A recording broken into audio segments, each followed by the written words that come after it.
Okay, Beth, this is the last question.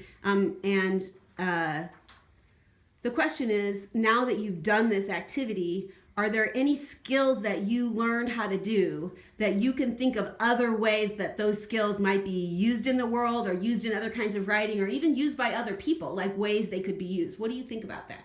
Yeah, so I had talked about using something like this to like assign for other assignments, or to like give a lab write up, instead of giving them like, here's the step-by-step instructions or here's the materials you need, to actually make, a video that would say like, okay, it's Mrs. Keller and I'm explaining to you how to do this thing.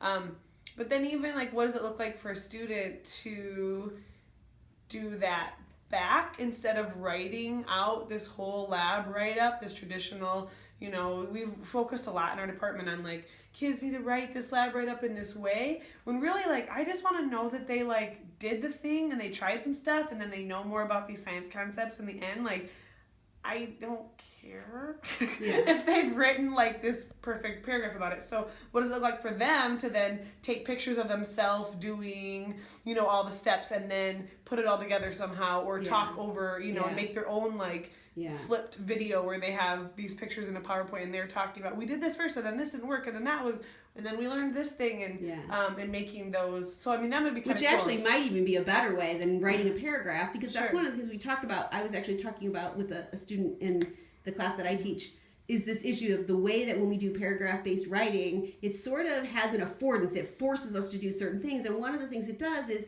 not necessarily to make it more formal, to make it look right, to make it complete, right? Because the paragraph has to be a complete idea, and it has to have these things in it. And so it's sort of like, sometimes we'll take precedence over really talking about the thing you care most about. Yeah. So having them do a video where they can just talk it might actually be a better way to see what they were learning. Yeah, because I mean, I just care that they did the thing, and that they can talk to me about what they know about it. And I think that opens up it opens up a lot more for kids who struggle with putting their thoughts in words, that they can just tell me and show me.